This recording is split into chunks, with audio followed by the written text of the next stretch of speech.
Hello बच्चों, आज हम लोग पढ़ाई से हट के कुछ इम्पोर्टेंट टॉपिक पे आपसे चर्चा करेंगे। ठीक है ना? ठीक। आपसे ये चर्चा इसलिए करना ज़रूरी है, ठीक है, क्योंकि बहुत सारे बच्चों के मन में बहुत सारे प्रश्न चल रहे हैं जेईई मेंस को लेकर के। ठीक।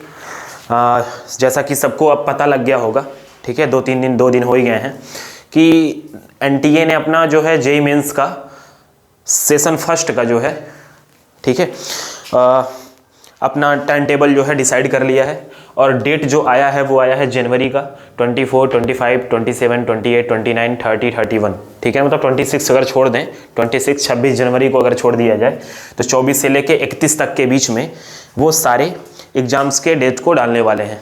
ठीक, तो ये एक तरीके से बच्चों के लिए शॉकिंग न्यूज़ है। ठीक है, खासकर उन बच्चों के लिए, ठीक है, जो ड्रॉपर्स हैं, ठीक, मतलब जो 12th पास आउट हैं, और उन बच्चों के लिए भी ये शॉकिंग न्यूज़ है जो बच्चे 12th में पढ़ रहे हैं, अपीयरिंग में हैं। ठीक है ना? क्योंकि ये जो एनटीए का न्यूज़ है, ठीक, वो एक तरीके से ऐसा लग रहा है कि अनसुलझा हम कह सकते हैं इसको। क्यों? इसलिए कह सकते हैं कि भैया आपने जो है, ठीक, सीबीएसई ने जो प्रैक्टिकल की डेट दी हुई है, ठीक, वो 1 जनवरी से लेके 15 फरवरी के बीच में। जरा थोड़ा सा मैं लॉजिक की बात करता हूँ, फिर ये मान करके कि भैया एनटीए ने जो कर दिया वो कर दिया, वो परिवर्तन होने वाला है नहीं, ठीक है, या परिवर्तित होने वाला है नहीं। तो क्या इसके लिए प्लान होना चाहिए हमारे पास, कैसे हम काम कर पाएँ, ठीक है, जिससे हम कुछ अच्छा खासा स्कोर कर पाएँ फिर सेकेंड सीजन में। ठीक है, दूसरे वाले अटेम्प्ट में अपने फर्स्ट अटेम्प्ट के दूसरे वाले सेशन में जो अप्रैल में होने वाला है, ठीक, उसमें हम क्या कर पाएँ। अच्छा, ठीक है ना? तो अगर मैं आपसे कहूं कि भैया 1 जनवरी से 15, देखिए लॉजिक देखिएगा जरा आप, 1 फरवरी से 15 फरवरी के बीच में क्या है, इनकी प्रैक्टिकल्स की डेट है, ठीक, सीबीएसई की, ठीक, मैं कह सकता हूं आईसीएसई की भी। ठीक है ना? तो अगर मैं बोलूं आपसे कि 1 जनवरी से 15 फरवरी के बीच प्रैक्टिकल की डेट है और 24 से लेके 31 तक जेईई मेंस की डेट है, ठीक, तो आपको थोड़ा सा इन दोनों में कुछ विरोधाभास नहीं लग रहा है? क्यों? आपको दिख रहा होगा ना कि भैया इन्हीं के बीच में तो ये भी डेट पड़ रहे हैं। तो एनटीए से, सीबीएसई से एक ही अनुरोध होगा क्या कि भैया इनके बीच में प्रैक्टिकल की डेट तो मत डाल देना। क्यों? क्योंकि अगर इसी डेट में 12th के बच्चे की बोर्ड्स के प्रैक्टिकल पड़ गए, ठीक, तो वो जेईई मेंस का पेपर नहीं दे पाएंगे। ठीक है ना? तो वो जेईई मेंस का पेपर क्या कर पाएंगे, नहीं दे पाएंगे, और उनका पहला वाला एग्जाम जो है छूट जाएगा। ठीक, तो ऐसा कृपया करके मत करिएगा। ठीक है, सीबीएसई से अनुरोध है कि इनके बीच में प्रैक्टिकल के डेट ना डालें। ठीक, अगर मैं बच्चों के लिए कहूं तो बच्चे प्रैक्टिकल से, 12th के बच्चे इतने परेशान हैं, इतने ज़्यादा परेशान हैं, ठीक, कि सर क्या करें।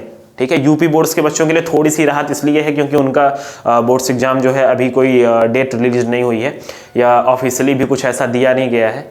ठीक, सीबीएसई का भी नहीं दिया गया है। ठीक है, लेकिन प्रैक्टिकल्स के डेट दे दिए हैं।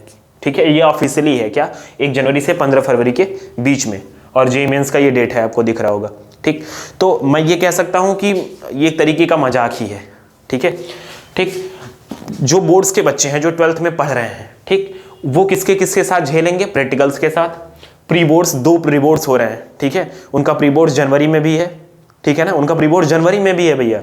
ठीक, दिसंबर में फर्स्ट प्री बोर्ड उनका चल रहा है, सेकंड प्री बोर्ड फिर से होगा उनका जनवरी में। ठीक है, बोर्ड्स एग्जाम तो उनके होंगे ही होंगे।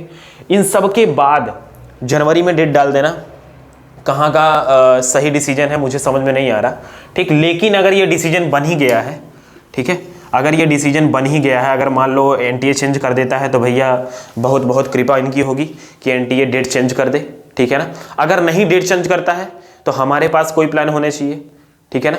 क्योंकि अगर एनटीए डेट नहीं चेंज करेगा तो आप लड़ने तो जाओगे नहीं। ठीक है ना? ठीक, देखिए भाई, शिक्षक का काम होता है एक अपने क्या नाम है, स्टूडेंट के बारे में अच्छा सोचना। ठीक है ना? तो हम लोग हमेशा स्टूडेंट के बारे में ही सोचते हैं, ठीक, और उनकी भलाई सोचते हैं कि स्टूडेंट किस तरीके से, ठीक है, बच्चा किस तरीके से पढ़ाई कर पाए, ठीक, और जो जिस चीज़ के बारे में सोच पा रहा है वो ले पाए, ठीक है, उसको दे पाए, ठीक, अपने कॉन्फिडेंस के साथ। क्यों? क्योंकि अगर वो नहीं कर पाया ना तो उसका कॉन्फिडेंस क्या होता है, डाउन हो जाता है। ठीक है, समझ में आ रहा है? ठीक, तो मैं आपको प्लान बताऊंगा, इन सब तामझाम से दिमाग हटाइएगा। ठीक है, इन सब तामझाम से दिमाग हटाइएगा अपना। ठीक है, जैसे आपकी तैयारी चल रही होगी आप अपनी तैयारी को कंटिन्यू रखिएगा। ठीक है ना। और मैं आपको प्लान बताने जा रहा हूँ। ये बच्चे हैं 12th वाले जो 12th अपीयरिंग में होंगे, ठीक, और ये 12th पास आउट वाले बच्चे हैं जिसको मैं ड्रॉपर बोल सकता हूँ, ठीक। ड्रॉपर्स बच्चों का तो ये हाल है कि वो 11th 12th तो पढ़े हुए हैं, ठीक है, कई सारे बच्चे 11th 12th को ऐसे ही गुजार देते हैं, ठीक है, बहुत सारी चीज़ें, बहुत सारे कॉन्सेप्ट उनके छूट जाते हैं, ठीक है ना, तो वो सोचते हैं यहाँ पे क्लियर आउट कर लेंगे, लेकिन उन बच्चों का अभी 11th भी सही तरीके से पूरा नहीं हुआ, ठीक है। बहुत सारे ड्रॉपर्स ऐसे बच्चे हैं जिनका अभी पूरा 11th भी क्लियर नहीं हुआ अभी कहीं पे भी, ठीक है, किसी भी कोचिंगों में, हर जगह पे अभी सही से 11th क्लियर नहीं हुआ, ठीक। मतलब अगर मैं कहूँ आपसे कि 60% तक सिलेबस लगभग अभी कंप्लीट नहीं हुआ है, ठीक है। तो उनके पास और 12th अपीयरिंग वाले बच्चों के पास क्या प्लान होना चाहिए, इसी के बारे में आपके पास मैं चर्चा करने आया हूँ, ठीक है ना। तो इतनी सारे बकवास के बाद थोड़ी सी काम की बात कर लेते हैं, क्या कि सॉरी, इन सब चीज़ों को आप थोड़ा सा नज़रअंदाज करिएगा। एक चीज़ और कहता हूँ मैं, बहुत सारे बच्चे ऐसे दिमाग में ला रहे होंगे कि पहला वाला अटेम्प्ट जो है, मतलब पहले वाला सेशन का जो जनवरी में होने वाला है सर, उसको हम छोड़ देते हैं, सेकंड वाला देंगे, ठीक। तो ऐसा कदापि मत करिएगा, ठीक है। आपकी तैयारी 40% है, 35% है, ठीक है, जो भी आपकी तैयारी होगी आप उसी तैयारी के साथ एग्जाम में जरूर बैठिएगा, ठीक है ना। फिर सेकंड वाले में बैठिएगा, ठीक है ना। तो फर्स्ट वाले को जरूर देना है आपको, ये आपके दिमाग में बिल्कुल भी नहीं आना चाहिए कि पहला वाला हम क्या कर देते हैं, ड्रॉप कर देते हैं, छोड़ देते हैं, ठीक। ये तो आप अपने दिमाग से निकाल दीजिए। तो अभी का अभी जाकर के, अगर आपने रजिस्ट्रेशन नहीं किया है तो अभी के अभी जाकर के आप क्या करोगे, पहले सबसे पहला काम, मेरे वीडियो को रोक दो आप, ठीक है, आप पहले जाओगे क्या करोगे, रजिस्ट्रेशन करोगे, ठीक है ना। आप रजिस्ट्रेशन कर लो, उसके बाद आकर के मेरे वीडियो को फिर से ऑन करके दोबारा देखना, ठीक। 12th के जो बच्चे हैं उनका काम क्या होना चाहिए इस टाइम पे, PYQ लगाना, PYQ 10 ईयर वाला, ठीक है, या 5 ईयर का भी लगा सकते हैं, लेकिन 10 ईयर लगा लेंगे तो ज़्यादा अच्छा होगा। मैं तो कहूँगा कि 10 ईयर, ठीक है, JEE एडवांस, ठीक, JEE एडवांस के क्वेश्चंस लगा लें वो, ठीक है, जिसको हम पहले JEE एडवांस नहीं IIT बोलते थे, ठीक। तो उसके क्वेश्चंस ये क्या करें, प्रैक्टिस आउट करें कम से कम 2 बार, ठीक है, कितनी बार, 2 बार इनको लगा लेना है, ठीक। और जो 5 ईयर के जो आपके मेंस के पेपर है, ठीक, या मैं ऐसे भी कह सकता हूं आपसे कि जब से मेंस चल रहा है 2014 से लगभग, ठीक है, तब से आप 5 ईयर कौन से पेपर, मेंस के, ठीक है ना, ये भी कितनी बार, 2 बार, ठीक, 2 बार कम से कम 10 ईयर JEE एडवांस के, ठीक है ना। मतलब IIT, जब से IIT बोली जा रही है, ठीक, अगर अब मैं आपसे बताऊं 2022 चल रहा है, 2012 से लेकर के 2022 तक के जितने भी पेपर हैं आपके पास, ठीक, आप सारे पेपर्स क्या कर लो, 2-2 बार कम से कम सॉल्व करो, ठीक है। आप देख करके सॉल्व करो या जैसे मन करे आपका वैसे सॉल्व करो, लेकिन आपका पेपर पूरा का पूरा लगना चाहिए, क्योंकि भैया आप अगर 11th 12th में पढ़ाई किए हो ना, तभी तो आप पेपर देने जा रहे होगे। ऐसा तो नहीं कि आप 11-12 पढ़े ही नहीं हो, कह रहे हो आपको JEE देना है, तो आप छोड़ दो, पहली बात तो रजिस्ट्रेशन मत करना, रुक जाओ ठीक है ना। हाँ, PYQ लगाना है आपको, प्रीवियस ईयर क्वेश्चंस लगाने हैं, ये पूरा जो मैंने बताया आपको। उसके अलावा आपको दूसरा काम जो करना है वो रिवीजन का करना है। क्या करना है, रिवीजन का, ध्यान दीजिएगा।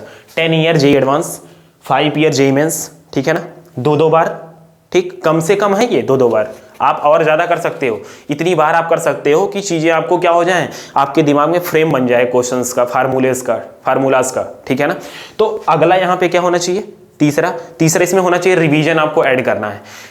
इस समय पर कोई भी नई चीज़ आपको नहीं पढ़नी है, नया आपको कॉन्सेप्ट नहीं पढ़ना है। क्यों, क्योंकि अगर आप नई चीज़ों को पढ़ेंगे तो नए चीज़ अपने आप को फीड करने में पुरानी चीज़ को गायब कर देगा, ठीक। तो आप एक चीज़ ध्यान रखिएगा कि जितनी चीज़ें आप अच्छे से पढ़ चुके हो उसका आपको रिवीजन करना है, ठीक, उसका आपको रिवीजन करना है। और अगर उससे रिलेटेड क्वेश्चंस आपके प्रीवियस ईयर में हैं, ठीक है, आपके पास है, तो आपको क्या लगाने हैं, उससे रिलेटेड क्वेश्चंस लगाने हैं। और उसके अलावा आपको क्या करना है, ये PYQ लगाना है, ठीक है।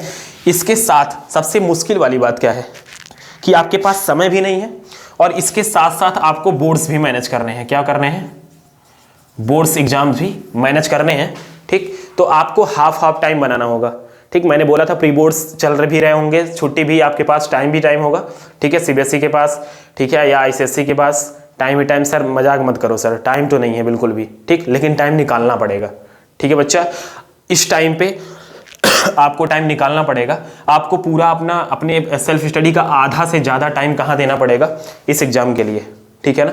और उसके बाद आपको किसके लिए देना है, बोर्ड्स के लिए, क्योंकि आप बोर्ड्स के लिए प्रिपेयर कर रहे हो कुछ दिन पहले से ही, ठीक है। और अगर आपका फर्स्ट प्री बोर्ड खत्म हो गया, लगभग सबका खत्म हो गया होगा या खत्म होने वाला होगा 1-2 दिन में, ठीक है ना, तो आपके कुछ कॉन्सेप्ट तो क्लियर हो ही चुके होंगे, ठीक, इसमें कोई दो राय नहीं है। तो अब जब आप दूसरी बार पढ़ने जा रहे होगे कुछ और चीज़ों को एडअप करके, ठीक, या दोबारा पढ़ने जा रहे होगे, तो आपको थोड़ा कम समय में ही बोर्ड्स के चीज़ों को क्या करना है, रिवाइज करना है, सॉर्ट आउट करना है, ठीक। और आपको पूरा फोकस कहाँ देना है, PYQ पे और रिवीजन पे, ठीक। अच्छा, रिवीजन जब आप कर रहे होगे, ठीक, तो ऐसा तो है नहीं बोर्ड्स की तैयारी नहीं हो रही है, इसमें हो रही है। बस बोर्ड्स के लिए आपको अलग से क्या करना होगा, लिखना होगा, ठीक है ना। बोर्ड्स के लिए आपको क्या करना होगा, लिखना होगा, जिसके लिए आप कहीं पे भी कोचिंग्स में टेस्ट दे रहे होगे या प्री बोर्ड्स दे रहे होगे, उसमें आपकी प्रैक्टिस हो रही होगी, ठीक है ना। तो ये काम हो गया किसके लिए, जो 12th में बच्चा है उसको केवल और केवल क्या करना है, जो पढ़ चुका है 11th 12th में अच्छे से, उसका रिवीजन करना है, नए चीज़ों को नहीं पढ़ना है, ठीक है ना। और PYQ आपको 10 ईयर JEE एडवांस का लगाना है, मतलब IIT का, ठीक है। और 5 साल का कम से कम मेंस का लगाना है। कितनी बार, कम से कम 2-2 बार। समझ में आया, ठीक है। ये तो हो गया आपका किसके लिए, भैया जो 12th में पढ़ रहे हैं बच्चे, ठीक है। जब मैं ये चीज़ बता रहा हूँगा तो बहुत सारे बच्चों के मन में ये चल रहा होगा कि सर टाइम नहीं है हमारे पास, सर हम टाइम को मैनेज नहीं कर पा रहे हैं। बच्चा, अब टाइम को मैनेज करना आपको ही जानना होगा, ठीक है, क्योंकि मैं पर्सनली सबके पास तो जा करके बता नहीं सकता टाइम मैनेजमेंट, ठीक है ना। सबका अपने अपने हिसाब से टाइम होता है, सबके पढ़ने का तरीका अपना अपना होता है, ठीक है। तो आपको टाइम भी मैनेज करना है, आपको देखना है कि क्या इंपॉर्टेंट है इस टाइम पे, किन चीज़ों पे आपको ध्यान लगाना है, किन चीज़ों पे ध्यान नहीं लगाना है। जो चीज़ इंपॉर्टेंट है उस पर ध्यान दीजिए और पढ़ाई पे पूरा फोकस करिए, ठीक है। 1 महीना अगर आप 5 घंटे भी सोओगे ना तो आपका नुकसान नहीं होने वाला, मर नहीं जाओगे, ठीक है ना। ये बहुत जरूरी काम है भैया, 1 महीने की 2 महीने की मेहनत, ठीक है, और आपको कोई उम्दा सा कॉलेज मिलने वाला है, ठीक है ना। उसके बाद जिंदगी भर अच्छे से पढ़ाई करना, अच्छी सी नौकरी, ठीक है, अच्छा सा पैसा, ठीक। क्यों कर रहे हो ये सब, क्यों कर रहे हो, पैशन के लिए ही तो भाई। बीटेक करने क्यों जा रहे हो, तुम्हारा मन है इसीलिए करने जा रहे हो। अगर पड़ोसी का देख के करने जा रहे हो तो रुक जाओ पहली बात तो, ठीक है। चलिए देखते हैं, ये बकवास नहीं करना, हमको प्रवचन नहीं देना, ठीक है। ये हो गया PYQ, ये सब हो गया बोर्ड्स। भाई रिवीजन करने हैं आपको, PYQ लगाने हैं और बोर्ड्स पे ध्यान देना है, ठीक है। आगे आ जाओ आप, 12th पास आउट बच्चे, इनके साथ तो बहुत बड़ा लोचा हो गया है। जो ड्रॉपर्स बच्चे हैं उनके साथ सबसे बड़ा लोचा क्या हुआ है कि ड्रॉप, सबसे बड़ी बात ये होती है कि 50% से ज़्यादा बच्चे जो होते हैं ड्रॉप करने वाले, ठीक, वो ये सोच के जाते हैं कि उनका 11th और 12th में बहुत सारे कॉन्सेप्ट क्लियर नहीं हो पाए हैं और वो जा करके कोचिंग्स में क्लियर कर लेंगे, ठीक है ना, ठीक। तो ऐसा होता नहीं है। क्यों, क्योंकि आप 2 साल के सिलेबस को 8 महीने में, 9 महीने में कवर करने जा रहे हो, ठीक है। आप 2 साल की चीज़ों को 8 महीने में कवर करने जा रहे हो और आप सोच रहे हो कि कॉन्सेप्ट भी क्लियर हो जाए, सारे JEE एडवांस के क्वेश्चंस भी लग जाएं, सीट के क्वेश्चंस हम लगा लें, रेस के क्वेश्चंस हम लगा लें, DPP हम लगा लें, ठीक है। तो सब नहीं होता एक साथ, ठीक है। आप कोई 2 से 3 काम ही एक साथ कर सकते हो, ठीक। तो आपके पास बोर्ड्स का तो टेंशन नहीं है, ठीक। तो मैं आपके लिए एक कुछ ज़्यादा काम रखने जा रहा हूँ। क्या, अगर आप 12th पास आउट हो, ठीक है ना, ठीक है, तो 12th अभी आप जल्दी पढ़ के आए हो। क्यों, अभी आप 12th जल्दी ही पढ़ के आए हो, 11th वाली चीज़ें आपकी छूटी रही होंगी। और मुझे जहाँ तक पता है, ठीक है, अगर आपके कोचिंग्स में कहीं 70%, कहीं 60% सिलेबस खत्म भी होगा तो ज़्यादा से ज़्यादा पोर्शन आपका 11th का ही खत्म होगा, ठीक है ना। अगर मैं गलत नहीं हूँ, ठीक है, तो ज़्यादा से ज़्यादा पोर्शन आपका कहाँ का खत्म हो गया होगा, 11th का खत्म हो गया होगा, ठीक। मतलब बचा आपका किसका, 12th का सिलेबस, जो आप अभी पढ़ के आए हो 6 महीने पहले। तो ऐसा तो है नहीं कि आप गोबर गणेश हो, ठीक है ना, कि सारी चीज़ें आपकी गायब हो गई हैं दिमाग से, सब निकल गया है, कुछ नहीं आपको याद है भैया हम कैसे पढ़ें, क्या करें, ठीक है ना, ठीक। तो ड्रॉपर के लिए सबसे बड़ी चीज़ क्या होगी कि भैया आपको भी वही काम करना है, PYQ लगाना है, JEE एडवांस, ठीक। JEE एडवांस की मैं बात करूँ तो 10 ईयर, ठीक, कम से कम 4 बार। कितनी बार, 4 बार। आपके पास बोर्ड्स की टेंशन नहीं है, ठीक है, 4 बार आपको लगाना है। JEE मेंस भैया आप लगा भी रहे होगे, ठीक है। अगर आप ड्रॉप कर रहे हो ना तो ये सब क्वेश्चंस आप लगा रहे होगे कहीं ना कहीं, लेकिन चैप्टर वाइज लगा रहे होगे, ठीक है। अब आप पेपर से सहित लगाना, पेपर पेपर पेपर पेपर, ठीक। 2012 का पेपर, 13 का पेपर, 14 का पेपर, ऐसे लगाते चलना है, ठीक। JEE मेंस का 5 ईयर, बस, ज़्यादा नहीं, 5 ईयर पेपर लगाना है। ठीक, कितनी बार? ये भी कम से कम 4 बार। कितनी बार? 4 बार भैया। ठीक, तब जा करके कुछ होने वाला है। ठीक, ये चीज़ें हो गई। और वही काम फिर से मैं आपको कहूँगा, क्या? रिवीजन। ठीक है ना, रिवीजन बहुत ही इंपॉर्टेंट काम है। क्या? रिवीजन। ठीक, और रिवीजन के साथ साथ आपको कुछ नहीं करना है, आपको अपने नोट्स, जो भी आपके नोट्स बनवाए जा रहे होंगे ड्रॉपिंग में, ठीक है, ड्रॉपर बैच में, उसके क्वेश्चंस को आपको रिवाइज करना है, कॉन्सेप्ट को रिवाइज करना है, फार्मूले का एक लिस्ट बनाना है। ठीक है, उन सब चीज़ों को आप लेके चलोगे। ठीक, और उसके साथ साथ जे एडवांस के 4 बार, जे मेंस के 5 बार। इससे आपका फायदा जानते हो कहाँ होने वाला है? ठीक, एक चीज़ और ध्यान देना बच्चे, कुछ चीज़ें करंट में भी चल रही होंगी। ठीक, करंट में मतलब अभी के अभी क्लास में चल रहा होगा।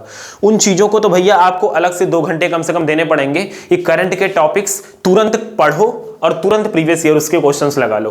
ठीक है ना, और कोई आपके पास तरीका नहीं है। ठीक, ठीक है, कि क्योंकि आपके पास वो टाइम नहीं है कि आप करंट वाली नई चीज़ों को ना पढ़ो। ये बोर्ड, ये 12th वाले बच्चों के साथ है क्या, कि भैया आप नई चीज़ों को मत पढ़ो अब। ठीक, आपके साथ ऐसा कुछ नहीं है।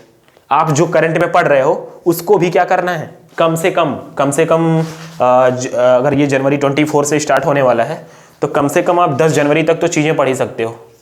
ठीक है ना, 10 जनवरी तक आप करंट वाली चीज़ें अगर पढ़ाई जा रही होंगी या उसके पहले ही बंद कर दिया जा रहा होगा, ठीक, तो आप करंट वाली चीज़ें पढ़ोगे। ठीक, रिवीजन आपको करना है ज़्यादा से ज़्यादा टाइम देकर के, और इन दोनों चीज़ों को क्या करना है, कवर करना है। ठीक, अगर आप ये काम कर लेते हो तो अच्छा खासा स्कोर गेन करने वाले हो आप, इसमें कोई दो राय नहीं है। ठीक, इन सब चीज़ों के साथ, ठीक है, मैं ये कहूँगा आपसे कि लास्ट के 24 जनवरी है, ठीक, लास्ट के जो 10 दिन बचेंगे, मतलब मैं आपसे कह दूं कि 10 जनवरी से लेकर के हाँ ठीक है, 14 जनवरी से लेकर के, और 24 ना बोला जाए, 22 बोल दो, 22 जनवरी तक। ठीक है, ये आपका हो गया 6, 7, 8, 9 दिन जो भी बच रहे हैं। ठीक है, ये 8-9 दिन आपको क्या करना है, केवल और केवल पेपर देना है। क्या देना है? आपको पेपर्स देने हैं। अब आपका मन करे कहीं टेस्ट सीरीज ज्वाइन कर लो। ठीक है, आपका मन करे आप कहीं से मॉक टेस्ट टाइप की बुक अगर आती हो खरीद के ले आओ। ठीक, या ऑनलाइन कहीं पे सीबीटी वाला पेपर आप टेस्ट सीरीज चल रहा हो तो उसको ज्वाइन कर लो। ठीक, आप केवल बैठ के पेपर दो। ठीक, और जो यहाँ से आप कहानियां बना के रखे होगे उसका रिवीजन करो। ठीक है ना, रिवीजन टेस्ट कम से कम 2 से 3 टेस्ट एक दिन में। ठीक है, 2 से 3 टेस्ट जब आप एक दिन में दोगे तो कम से कम 20 से 25 टेस्ट आप दे पाओगे।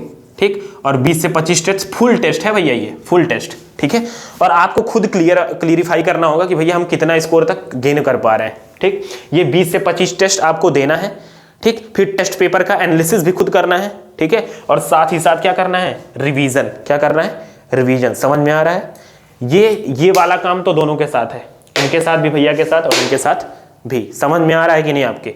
भैया इन सब चीज़ों पे अगर आप फोकस करोगे ना, ठीक, कि टेंशन हो गया, ये हो गया, वो हो गया, भैया टाइम ऐसे बन गया, ये टाइम टेबल आ गया, नया आ गया, ठीक है, तो आपका दिमाग इधर उधर डाइवर्ट होने वाला है। 5-6 दिन आप इसी में बेकार कर देने वाले हो। तो मैं तो कहूँगा जो भी सामने है तुरंत के तुरंत स्टार्ट करो।